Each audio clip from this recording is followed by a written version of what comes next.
Oh my gosh, we are live. This is going to be a great episode, episode 3 of our free government contracting training series. And Randy and I were just talking a moment ago, prepping to go live here. And this really is the basics, the foundation of what future government contracting success stories need to get started. Why? Because getting started is scary, and I'm setting the stage for Randy to jump in here. But starting is the hard part. Once you get that momentum going, it becomes perpetual as long as you keep adding to it. Adding that effort or adding the determination, the grit. Uh, oh my gosh, I would like to introduce Randall Wimmer. Holy cow! Okay. Hey, thanks so much, Jonathan. Just what is this? This is number three on what we're Yes, sir. calling a four-part training series. Um, and why we chose four? I guess that's kind of arbitrary. I guess we could have done it in a two training series, a six training series, or an 8-part training series. We could have picked any number of those, but I think the approach kind of lends itself to a four-step process because you kind of need all four. The first one is you got to make the commitment to do it. Once you make the commitment to do it, then a lot of good things can happen. But what you have to do is that very first thing is you got to make that commitment, and then once you make that commitment, then then you're on the path, and then you can actually start achieving some stuff in the entrepreneurial world. So, and just kind of give people a refresher of why we're doing this. We're doing this to kind of fight back a lot Yes, of the sir. negative stigmas associated with federal government contracting. Back in the days of Rosie the Riveter, she was a hero. She was a government contractor, and she was getting things done, and she was supporting our country, and giving the people on the front lines the beans, bullets, and band-aids that they needed to be able to defend democracy and to protect our country. And um, you know, and somewhere along the line, after Moonshot, we made a decision to go to the moon. And a lot of people don't realize NASA didn't build a single damn rocket ship. They didn't build a single one. What they did is they wrote requests for proposals to have industry build them. And it was our industry, it was our industrial base that put a man on the moon. It wasn't NASA. NASA is the one who gave them the money to do it. They're the ones who wrote the requirements, put a man on the moon, and it was industry that did it. But so somewhere along the line, after the moonshot landing, put a man on the moon, and winning World War II, and all these great and wonderful things that our industrial base, our contractors did, in the 70s and 80s and 90s and today, I tell you, it's just they started getting a lot of mud on their face. It became, out of vogue to support your country. And so what Jonathan and I were trying to do is we're trying to push back a little bit and say, hey, what's wrong with supporting your country? Yes, sir. You know, not only is it the world's largest customer, the U.S. federal government, and there is no close second. The U.S. federal government is by far the largest single customer out there, but it's also supporting, our values, our country, what we stand for as a nation. So I don't see a single, downside to this. And the opportunities that the federal government gives small businesses just makes it even better.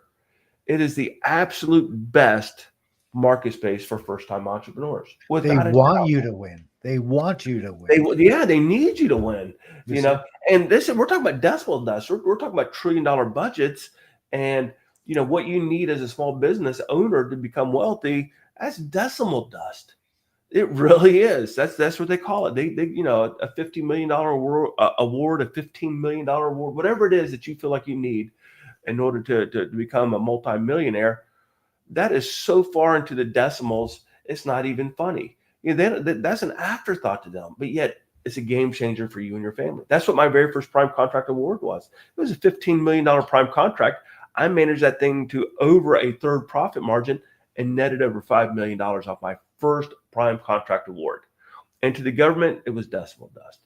It was it was such a tiny, tiny, tiny, tiny amount of their budget. They didn't. It was not even an afterthought to them.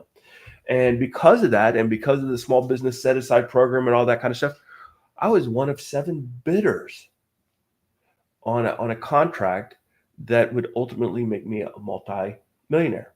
And one of those 7 was the incumbent contractor who'd already become a multimillionaire off of it. So one single contract, one requirement that an organization so far nested down in the Defense Logistics Agency that nobody's ever heard of. Nobody's ever heard of DORA, Defense Logistics Agency's Office of Operations Research and Resource Analysis. Nobody's ever heard of them. Their acronym is DORA. So nobody's ever heard of them. They're pushing out one of many prime contracts to small businesses. Just the one that I won happened to be 15 million. The person who owned the company that was supporting it beforehand, he became a multimillionaire off of that contract. I won it for him. I became a multimillionaire off of that contract. And then ultimately, a few cycles down the road, I supported one of my colleagues once I kind of grew out of it, the small business world, and said, hey, well, I'll partner with you as your sub. And I helped him win it so he could become a multimillionaire. That's just one requirement from some tiny little office that nobody's ever heard of, way down in the bowels of the Defense Logistics Agency. It doesn't make the news. You know what I mean? It's not newsworthy. Why? Because it's $1 trillion budget, and this one's just happened to be 15 million. That's 0.000 dot, whatever it is of the national budget. Nobody cares, but yet it mattered to me and my family. That's just the first one. My company went on to win, nearly $400 million more worth in contracts. So I'm telling you, it's the best industry out there. It really is. Oh my gosh. Put that into context. That was super, super high level. Best industry out there, and then slap a time label on it. Best industry today, without without speaking to the global events, but just add some context to today. It's today. Well, let me so when I say today, I'm going to say within like the last 10 years. Within the last 10 years, there has been a continuous decline in the number of bidders for government contracts. You know what that means? That means there's less competition. There's less competition today than what there was just 10 years ago. And so that's a current recent trend. But you're talking about like projecting this for the next 4 years. Wow, there's going to be some chaos in the federal government. The Trump administration.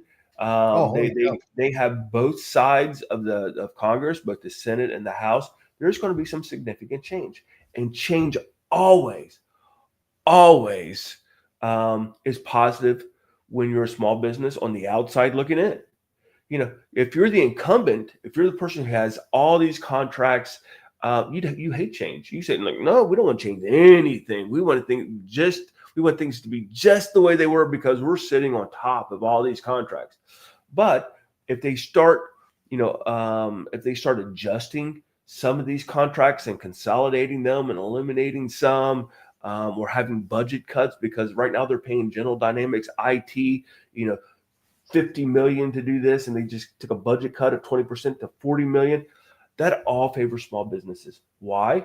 Because unless you're the incumbent contractor, now you have an increased chance of winning more, because of the chaos.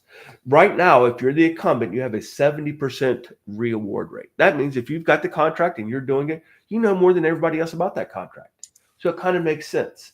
You've eliminated the largest risk to the government, which is the transition, from one company taking it from another company. So you've got all these advantages, and because of that, you have a 70% probability of winning that contract again. That means the remaining 30% is divided up by everybody who's bidding against you. But what if they change things up so much that there's not an incumbent, that they took these 5 contracts from 5 different agencies and they slammed them all together into a new agency? There's not a single incumbent out there.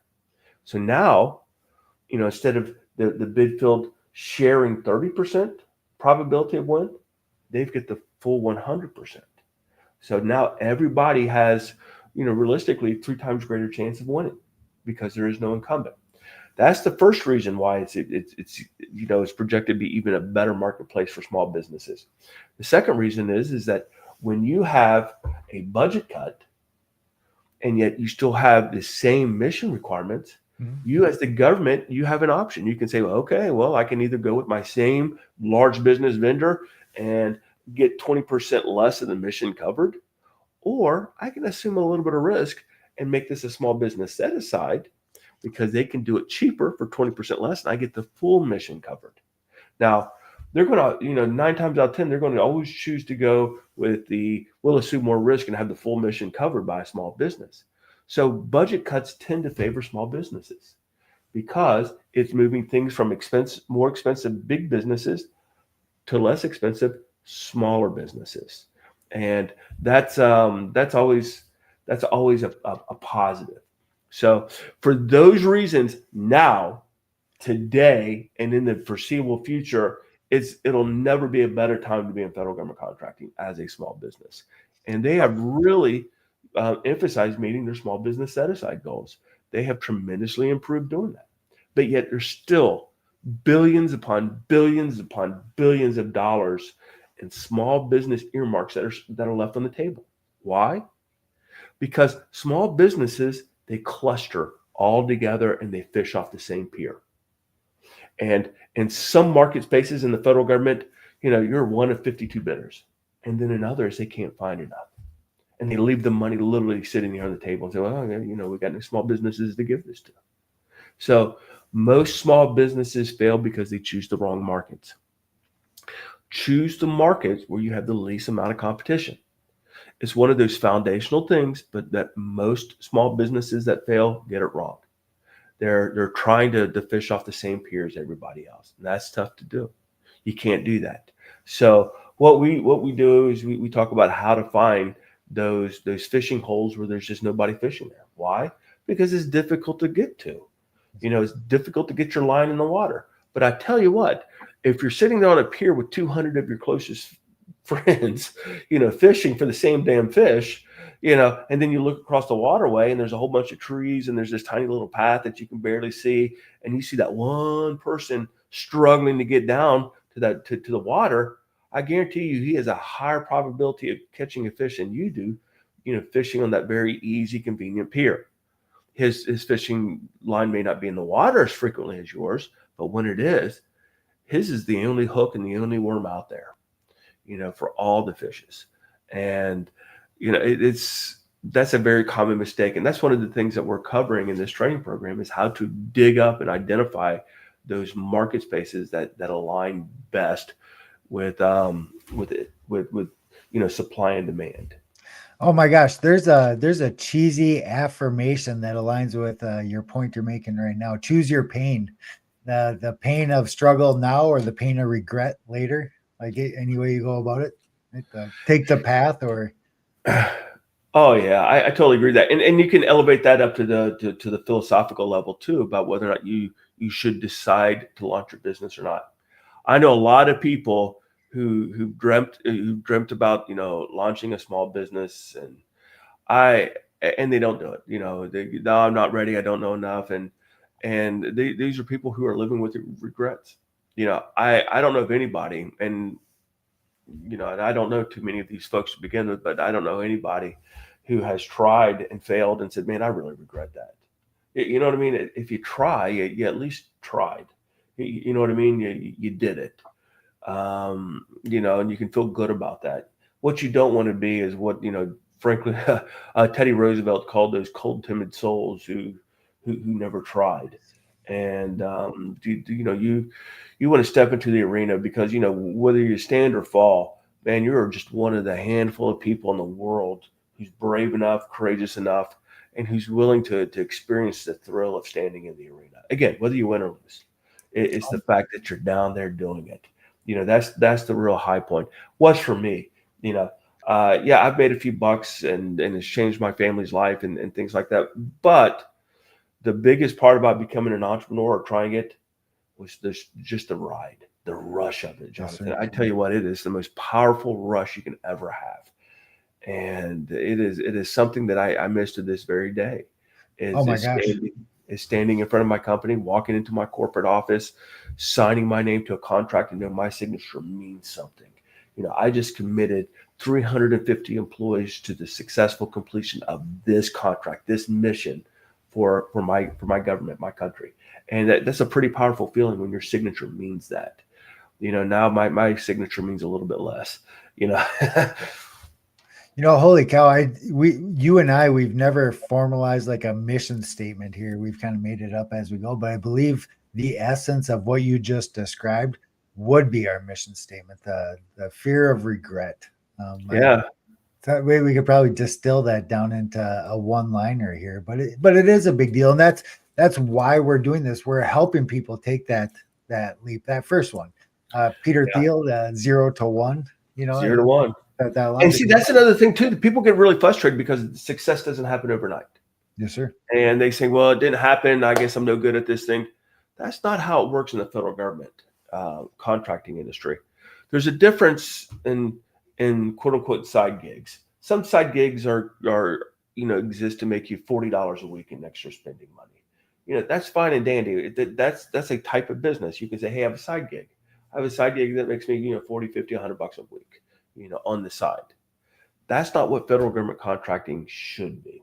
Federal government contracting is a wealth accumulation option. Nice. It's not the cash side gigs. It's one of those things where it's going to take a time, because this is how every small business grows: flat, flat, flat, flat, flat, flat, flat, exponential growth. And a lot of people, they can't make it through that flat period because they say, hey, I'm unsuccessful, I haven't made any money yet, and oh, It this hurts. stuff. Oh, it does. I tell people this, and nobody believes it until they do it. Making your first dollar bill is just as hard as making your next $1 million. Now think about what I just said. Making your first dollar bill is just as hard as making your next million. So once you make your first dollar bill, you're halfway to becoming a millionaire. And people don't realize that. Making that first dollar bill, you've done half the work necessary to become a millionaire. Making your first million is half as hard as making your first 10 million. People don't believe that. If you become a millionaire, you've done half the work necessary to become a decamillionaire, and so on and so forth. People don't realize that it's exponential. So, well, I don't know if that's exponential or not. I'd have to review my math. I haven't had math in a while, but anyway, that's how it is. It's and like people say, hey, I'm going to launch a federal government contracting company for some cash on the side. That is not what this is. This is a game changer for your family. So if you need the cash on the side, do something different. If you want a game changer, wealth accumulation, you say, hey, I want my family to be able to spend the summers at our beach house. Try to launch a federal government contracting company, because that's what you're doing. You're buying a lottery ticket.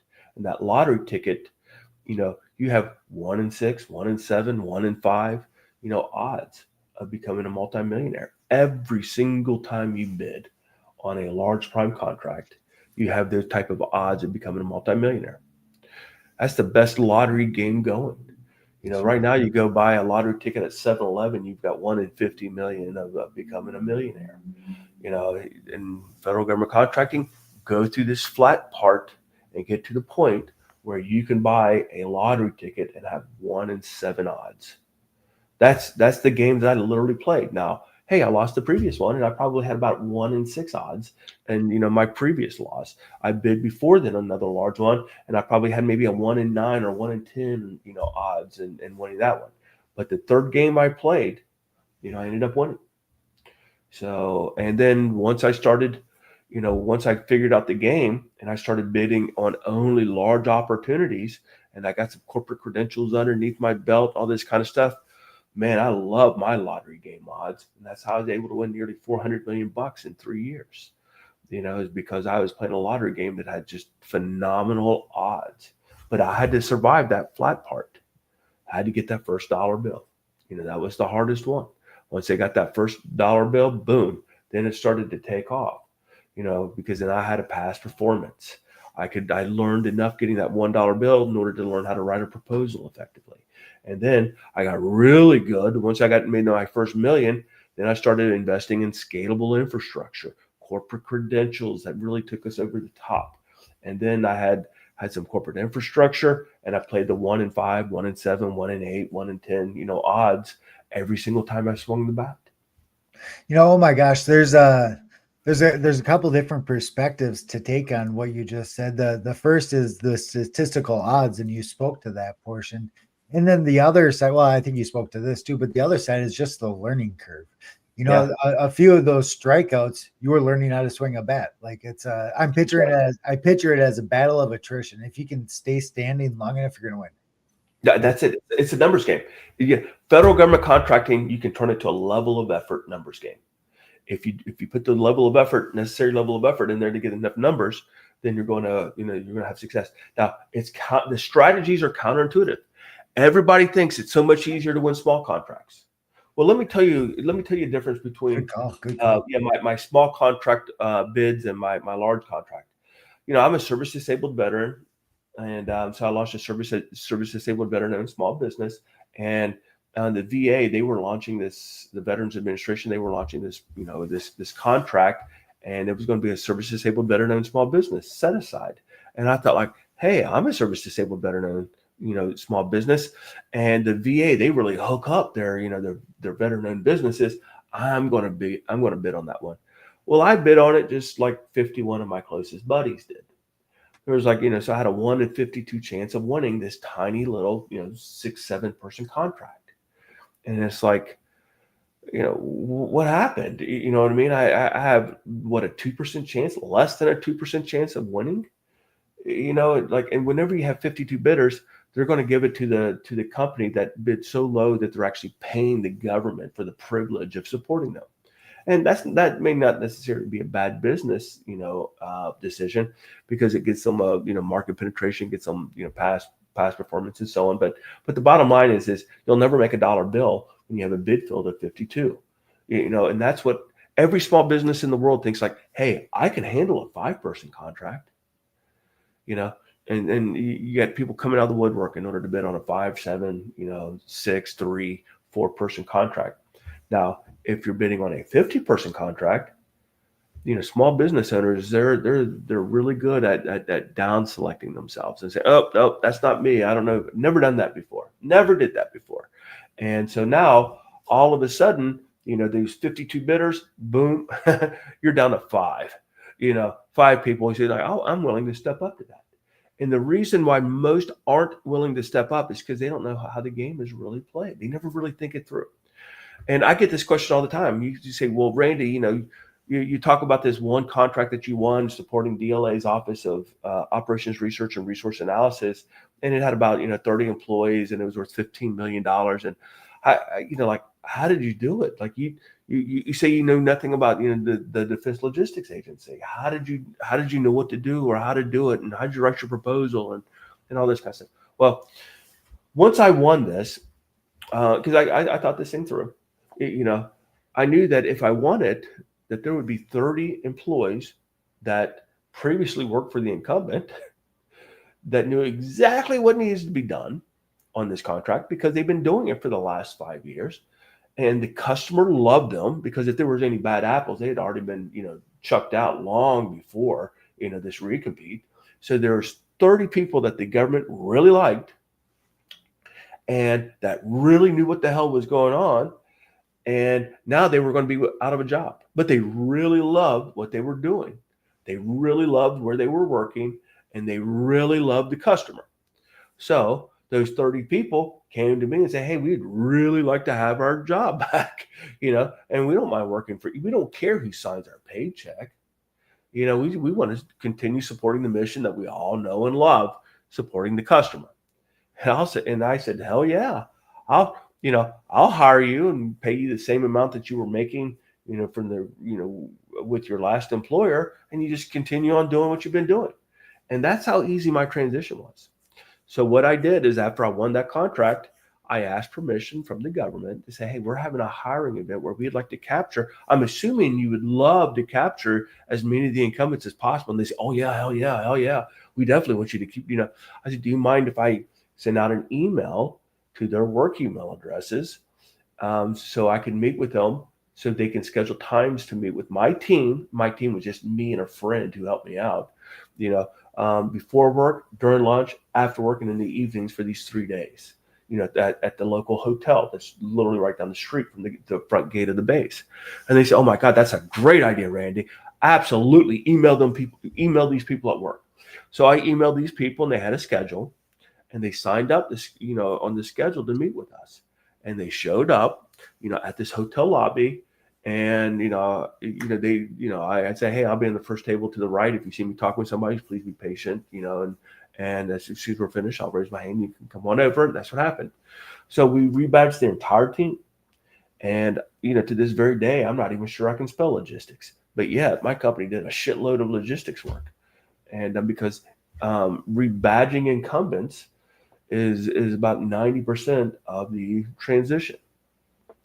They want to. It's like a job based. Like everybody, that's one of the hits against government contracting. They say, well, like, oh, you never want to be on a contract because contracts only last 3 to 5 years, and then what are you going to do? You're going to, then it's recompeted. And what if your company loses? My very first contract that I supported outside of the military, when I left active duty military, was an ongoing contract that had been going on for 20 plus years. We had people supporting that contract for over 2 decades. And, despite multiple companies having won that contract, they stayed in their same seat, supporting the same customer, doing the same stuff for over 2 decades. They were just doing it, getting different colored paychecks and different names on their business cards. Nothing changed for them. If you're in the federal government contracting as a billable person, if you perform, you've got about a 90% chance of being able to make it through any contract recompete. No problems at all. Oh my gosh, you just spoke to some of the things when I first worked on a government contract in the VA. You just spoke to some of my fears. You hit them out directly. Maybe it's worth me expressing now and adding a little context to it. But the contract ended in 2 years. How am I going to buy food in 2 years for my kids? And what I remember actually thinking about that because I was unaware of how it works. Another portion, the incumbents. Why? I'm not sure how to express this, but maybe it's from the company, the incoming company. Why is it in their best interest to hire the team members that are already there? That's a really good one. Well, here's the deal: that the government, they understand that the most risk that their mission is ever going to have, the most risk that they're ever going to experience is when they have one contractor turning over to another contractor, one company turning over to another company, because there's an opportunity for just a ton of dropped balls during that time frame. And you're saying the government doesn't like risk, right? They hate risk. The government, they're the most risk averse organization in the world. So if you can propose something that offers very trivial risk to them, then they're going to be open to considering you as an awardee. But you always have to address that. In fact, risk is about half of your score on a proposal.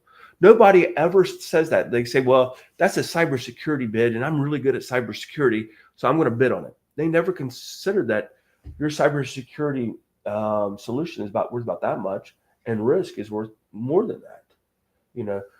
So nobody ever says, like, hey, I'm a really low risk company. I'm going to bid on cybersecurity even though I've never done it before. Now that company probably has a much higher probability of success than that cybersecurity company that never, purposefully and meaningfully built up their risk mitigation strategies. So yeah, and it's also at a personal level. Those government employees have been working in the trenches side by side with those government, contractors. And their friends, their kids are friends. They play on the same softball team. They all these different things, and they become fully integrated.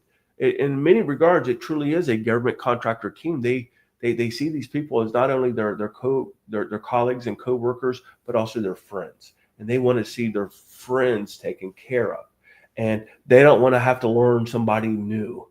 So if you give them, say, hey, there's no change. We're going to give you the same people that you know and love. We're just going to give it at a 15% discount. And we are going to be a more proactive leadership team where we're going to respond to your needs and, and interests and demands, more expeditiously than the incumbent. Most incumbents lose because they start reading the press. And what I mean by that is the government, in many cases, they really truly want to create that partnership with the contract team. And, they keep, they'll say things like, oh, we couldn't have done this without you. You're such a part of our team that we couldn't do it without you. We are, we're dependent upon you for our success. And they start believing that, and they say, well, hey, they keep on telling us they can't do it without us. we kind of got them over the barrel a little bit. Let's make a few extra bucks. They should pay for that.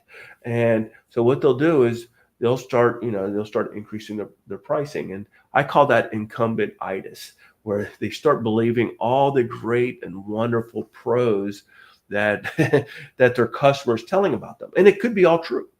Now, a company like me, I'm going to come in there and say, hey, we got a full team ready to go. If you want to completely, remove the incumbent team, if that's the issue that you're experiencing right now, we can completely remove that team and we can give you a brand new team. But it's been our experience that that's not what most government clients want. They want to cherry pick the top 85% of that team, maybe kill the management because the management's not responsive anymore. They've gotten lazy. But so we'll give you as many of the incumbents as you want. And we have a 96% incumbent capture rate. So we'll give you 96% of the people that you presently have and know and want, but we're going to do it at a 15% discount. So there really is no risk because it's going to be the same people. They're just going to be getting a different color paycheck. And you know what we do? In many cases, we can actually give them a pay increase. However, we're guaranteed to give them better benefits because our benefits far exceeds what they're presently getting. We've done our research. So now the customer's thinking like, hey, so I get to keep Sally, my friend, who just happens to be, a contractor. There's a good chance that she's going to get a pay raise out of this, and they're going to get better benefits, and this company is charging us 15% less than the last one is proposing. Like, where's the downside to that? And that's how nearly all of the incumbents are unseated. Oh my gosh, you just spoke to like the foundation of America and its free market. But one of the things I would like to point out, oh my gosh, the theme of everything you just said in the 32 minutes we've been speaking here, it's all been positive. From I'm associating the government's, well, now I'm empathetically trying to walk in their shoes, but it's all positive. Like they want the small contractors to get in there and win. You got to go through the legal process, but they want people to submit. They want the employees that are already in there, the good employees, they want them to stay. Like there's not a negative diabolical or well, there is one negative, and and here's the negative, sir. And that is if it's not your money, if you're the government program manager, you're the customer, and it's not your money, would you rather go with IBM, who has a century of past performance and total infrastructure, and if it's not your money, would you be willing to pay them $10 million and be guaranteed of having zero risk? $10 million. Or would you rather save the taxpayer, $2 million, 20%, and have a small business do it, where you're taking on some risk because that small business doesn't have that robust infrastructure, and that IBM does. So that's the decision that ultimately our government, many of our government public servants have to make. And sadly, many of them says, the hell with the taxpayer. It's not my money. You know what I mean? I'll pay this company $2 million so I don't have to have any work to do or any risks that I have to deal with. And so they make a lot of time, not a lot, in many cases, public servants make a lazy decision just to go with a more expensive large company for things that can be done by small businesses a lot less. And and provide more local opportunities. I'll give you a perfect example from that. I bid on an effort up in Pennsylvania at a logistics base, and this is how crazy it was. I'm not going to tell. Why not? I'll tell you who the company was. It was KPMG. KPMG was flying in a consulting team every Monday morning. They would show up, they would fly in on Monday morning and they'd arrive around 11 or noon, 11 o'clock or 12 o'clock on customer site. And they would work until about Friday noon, and then they'd fly back to their homes, all over the United States. And in that it wasn't even 40 hours a week, but they were taking credit for travel time. But when they were there, they were also working extra hours, so they were getting 40. The government, they convinced the government that you're getting 40 hours of work from our people. Now this is a military town, and they're flying in KPMG consultants in a military town where you've got tons of military people who were in uniform doing that same exact job that had just retired and is living out in the community. I came in there and I bid against KPMG, a big five consulting firm, as this tiny little company. And I proposed local people who would be available to come in on a Saturday or Sunday or stay late or come in early, whatever it took, because they were living right outside the base. People that they knew because they were just in uniform just last week and had just recently retired. And I proposed them for about 60% of the cost as KPMG was making, what they were billing the government. So that's the difference. We were using local people, that came literally right from the base, who lived in town, that local economy, and we were energizing that local, that local community. We were, supporting that local economy, people that they knew, people that their kids went to school with, their kids, and it's like that is what a small business can do, for federal government contracting, instead of having some big five consulting firm flying in resources, Tuesday through Thursday, and then have them fly out. These people were embedded in the community. They had a vested interest in that base's success. So that's the value of small business contracting. Not only did they get a 40% discount, but the 60% that they were paying us, that they were previously paying KPMG, was going to their town, their community, their colleagues, and it was impacting that community directly. Keep running with that. You just dove into another really cool part of government contracting. I think the average person is not aware of yet. The narrative that you just described, would you say that is how you write it up in your proposals? Like, I feel like, well, I've known you for a while now. Yeah. We've known each other for years, but speak to that. That is a big deal. In my mind, you just described how you would write it in the proposal. Like it is a narrative. Well, the deal is when you write a proposal, again, most small business, I can almost guarantee that if I surveyed 100 small business owners who are starting out, 95% of them, 95 out of that 100 would not know how their proposal is actually going to be scored. They would not know. It's fully available to you. So a proposal scored using a rating system that they align colors with. Red means you're unawardable, yellow means you're marginal, green means you're acceptable, purple means you're good, and blue means you're outstanding. Now, if you fully address the request for proposals requirements, all of them, the best you're going to get is a green. The best you're going to get is a green. You met the requirements. You're acceptable. So that begs the question: how do you get purples and blues? Well, you get purples and blues by providing value above and beyond meeting the requirements in the RFP.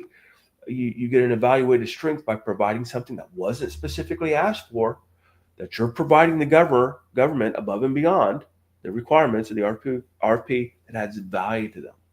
So what you have to do is you got to translate what I just said into a value statement. What's the value of having local resources versus somebody who's flying in? Well, what if there's a weather issue and they can't fly? It's a hell of a lot easier for these people who live right off base to walk in, worst case scenario, than not having anybody show up because the weather was too bad for flights to come in. So that would be a risk mitigator. And again, risk is high for your score.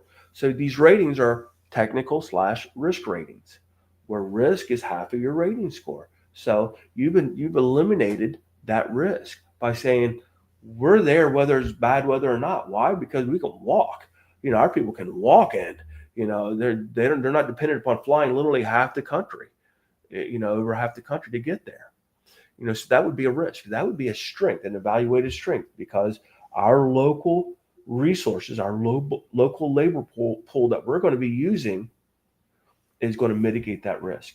So that's how you present it. So you've got to be clever on how you do it. If you just say, if you do, flag waving and apple pie, and you don't translate that into a risk, value statement or a technical value statement, those are hollow words, because that's the only way. It's very technical how they score a proposal. I've been told you don't even have to have the best solution. I've been told on multiple occasions, and I took this as a badge of honor. I've been told on multiple occasions by my customers during the kickoff meeting after we've been awarded a contract that we were not their first choice, but we had the highest score proposal, and their hands were tied. And I'm thinking, like, yeah, they're trying to say that as a zinger or to put me on notice, like, you better not fuck up. I understand what they were doing, but I took that as a compliment and say, our corporate office, my team, wrote a proposal so damn good that we forced them to give it to us rather than giving it to who they really wanted to. That to me was, I felt like that was a feather in our cap when we were told that. Oh my gosh, their hands are tied. This speaks to a thought I had earlier. That's a segue into why does government contracting, why does it work the way it does? You were speaking to the risk aversion of the contracting officers. And, I already know, I have a good idea what the answer is. And that's where the legal formalities come in, the complication. I preach about the paperwork being the biggest issue. And this is what we're talking about. Like the mitigation strategies to the biasness towards incumbents. Like the law has, now you're going to be able to articulate that better than me, but the law, it works the way it does for very logical reasons. That's right. That's right. They've got to, whenever there's something called a protest. And this is what a protest is. And anybody can lodge a protest. It doesn't have to be a bidder. Anybody can lodge a protest. But this is what a protest is. If the government doesn't follow their own proposal evaluation rules that they've established for themselves, then that's protestable. And I can give you an example. For example, if they ask for things and then they don't evaluate them, like they said that they were going to, and that's chucked out. It's like, well, hey, you didn't follow your own rules in evaluating, the proposal. So so that's protestable. Not agreeing with their decision is not.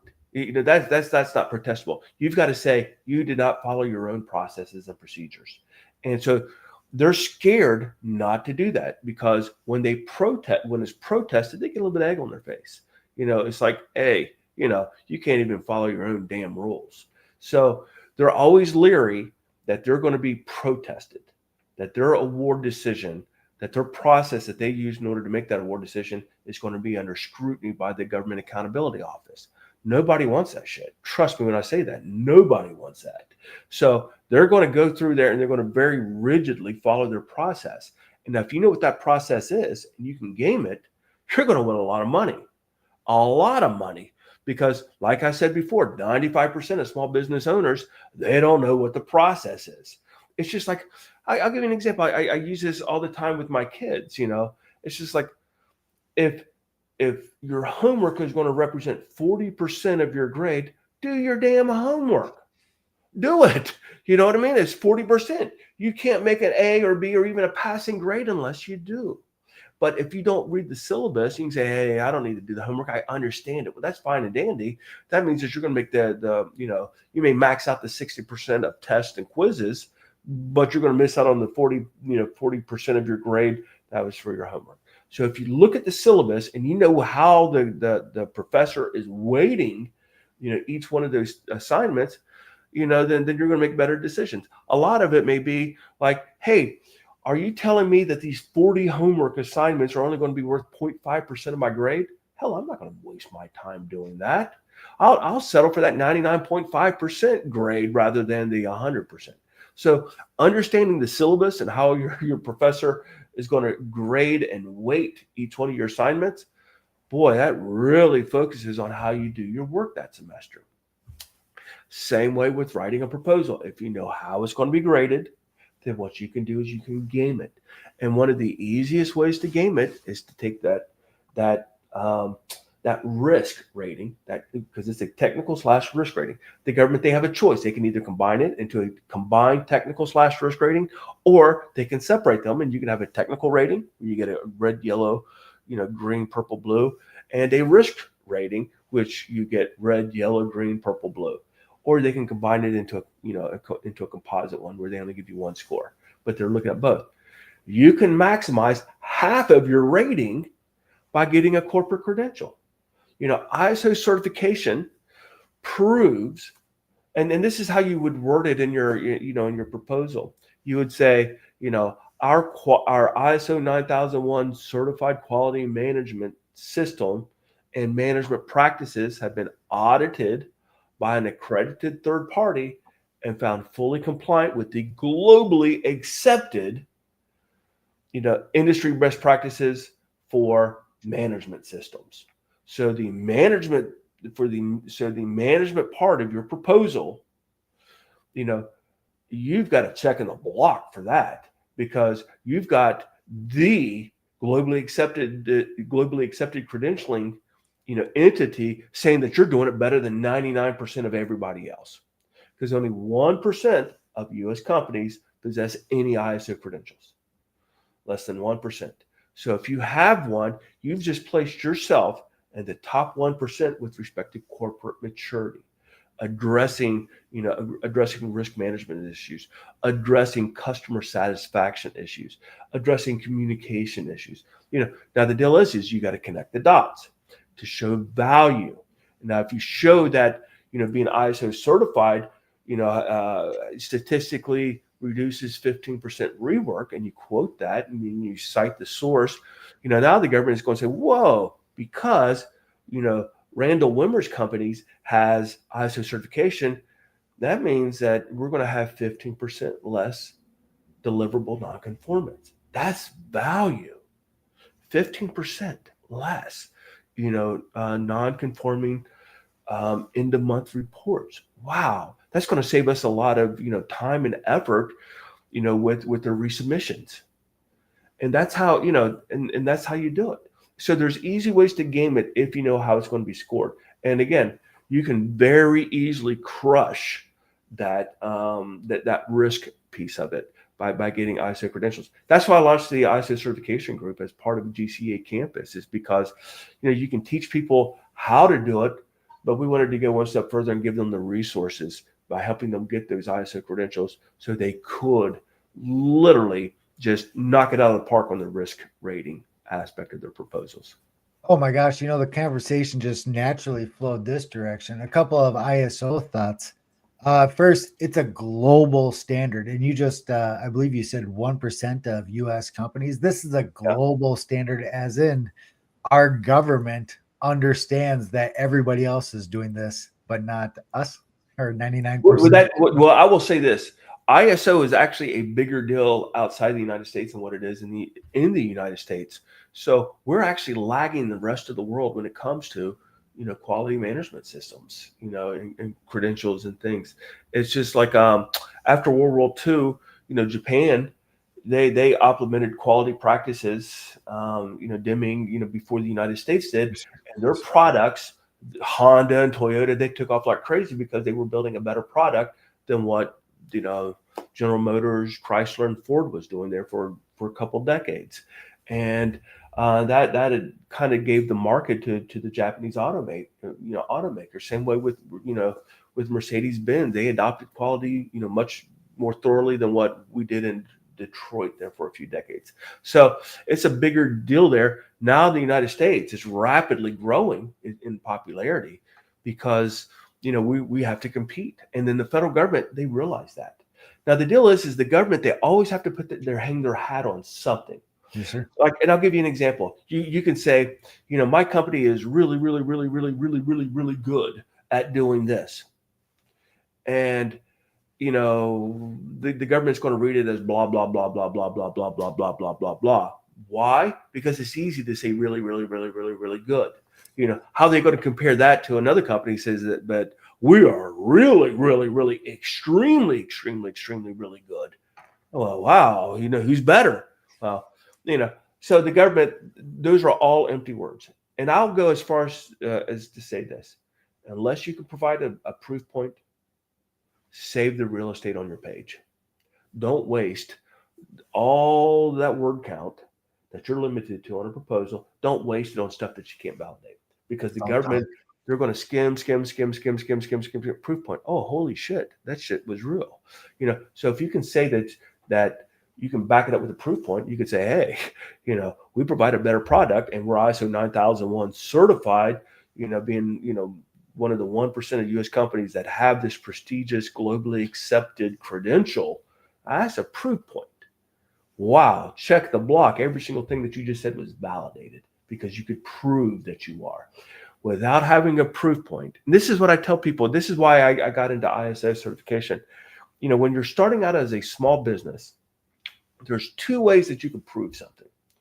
One way is to say, I've done it, and I've done it at a scale that is way larger and grander and more complex than what I'm proposing to do for you. And because I was successful doing it on a larger, more complex contract, that should prove to you that I can do it on your smaller, simpler contract. Which makes sense. That's the ideal way to do that. But how many small businesses who are starting out can say that? Zero can, because they're starting out. They don't have that big, complex contract that they performed admirably on, where they can cite that as a proof point. So what do they have to do? The other option? The other option is you get a corporate credential. You get the globally accepted, standard, and then you have that entity that provides accreditation, for that, say that you can do it and that you can do it at that level. So if you don't have those massive contracts proving that you've done it in the past, you got to say that you got corporate credentials. It's no different than a high school graduate. If a high school graduate says, hey, I want to become a swanky M&A, a mergers and acquisition business consultant, and they don't have any experience leading multi-billion dollars through the M&A process, they have no proof points to show that they're a low risk hire. But if they go to MIT and they get a quantitative economics undergraduate, and then they go to Harvard Business School or Wharton Business School and they get an MBA, and then they sit for a CPA exam, they're a certified CPA. Now all of a sudden they got all these personal credentials that says they know what the hell they're talking about, and they have people standing in line to hire them. They still don't have any work experience, but they got all these corporate credentials proving that they are a low risk hire.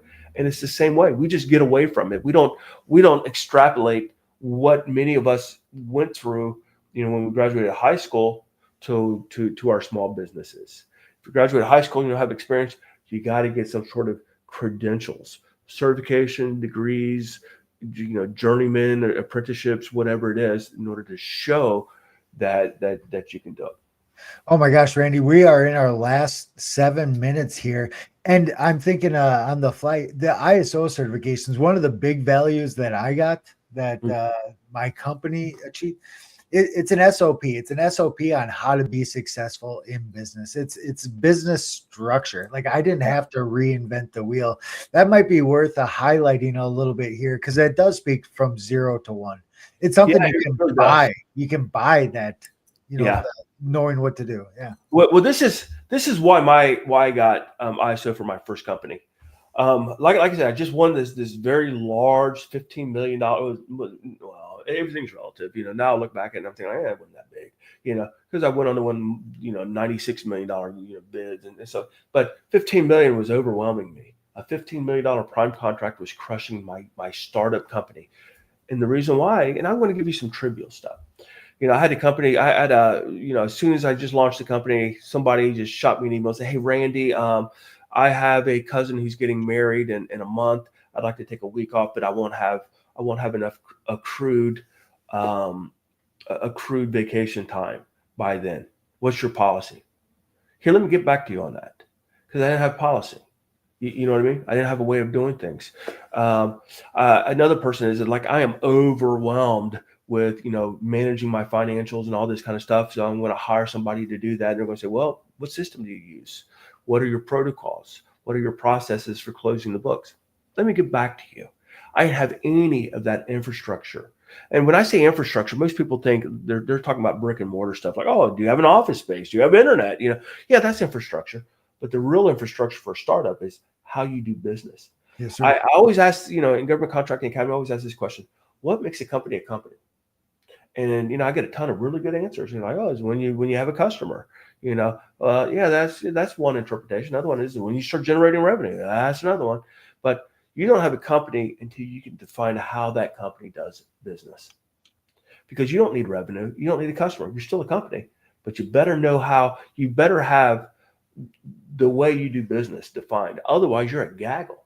Because I tell people, like, saying, like, well, my local high school's band group, high school band, they have car washes. They've got customers. They have, they're creating revenue, but it's total chaos. If you ever go to one of their car washes, it is like, yeah, you'll feel good about handing over a $20 bill that is going to something positive, but you're going to leave with a whole bunch of dirt and a whole bunch of soap on your car. Why? Because it's total chaos. They don't have any processes, procedures, infrastructure of how they do business. It's just, to them, it's just a gaggle. Boom. So you can't run a business as a gaggle.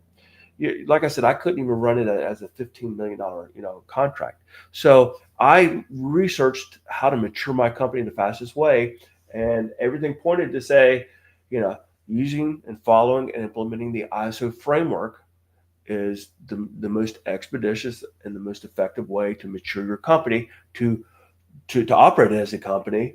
And once I did that, one is we started to improve our performance, we increased our efficiency, and we could also use that as the best marketing tool in the world, that we're better than 99% of the other U.S. companies with respect to quality management. And so for me, it was a win-win-win. But I initially needed it so I wouldn't lose my first for my first contract, because I didn't have any of that stuff.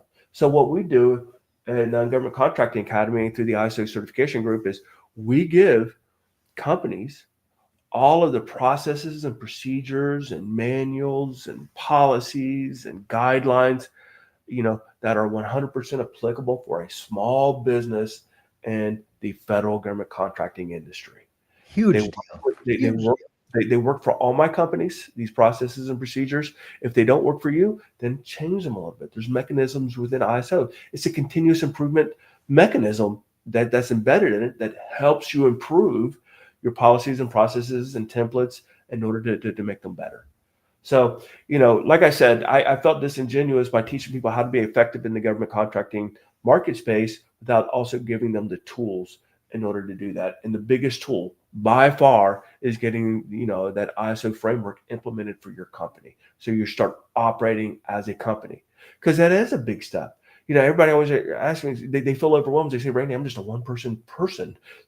How am I supposed to be able to run a company? I don't know how to do that. Well, here, let me help you out. These are the processes, procedures, manuals, guidelines, employee handbooks, all this kind of stuff to get you going. I call it operations in a box. You will learn how to operate as a business with these processes and procedures. Let them be your training wheels until you get up and going, until you want to decide to change them a little bit, edit them, make them a little bit more your own, rather than what Randy did and what worked for Randy. So, like I said, I felt disingenuous by teaching people how to do it and be successful in this industry without giving them the tools to really do it. So that's why I get into it. But I'll say this though, I'd rather do anything. I stepped up to the plate. I feel really good about that decision to do that, because paperwork is about as exciting as watching paint dry for me. And but if you want to help people, you got to do what they need. And they need that. They need those processes and procedures. So not very exciting for me, but it's effective. Oh my gosh, we are in our last minute here. Closing thought, or an idea that just popped into my head would be what don't you have covered? What don't you offer? Like I'm thinking divergent thinking, oh gosh, 30 seconds less. What don't you have covered for somebody going from 0 to 1, for somebody that doesn't know what they're doing, to jump onto the saddle and ride that horse towards retirement and government contract? The one thing I can't do is I can't do it for them. Ooh, and I'm asked to do that all the time. So, well, Brandon, what would you join a partnership? And you like, no, I'm not going to give you a fish. I'm going to teach you how to fish. Now, there's a big difference. If I give you a fish, you'll never know how to write a proposal. Yes, sir. Yeah, I'm going to teach you how to write a proposal. So I can't bring the drive. And even more important than drive is, are you willing to make yourself uncomfortable? Because if you're not willing to put yourself in uncomfortable situations as an entrepreneur, you're a daydreamer. You're not an aspiring entrepreneur. You got to be willing to put yourself in uncomfortable, situations where you just step off this side of the bridge. You just got to take the plunge. Oh my gosh, that is a perfect way to end it. Got to take the plunge. America, stand up. Like, now is the time. Oh my gosh, this was an awesome conversation. I look forward to next week at 11 or 12 p.m. Eastern, next Tuesday. Okay.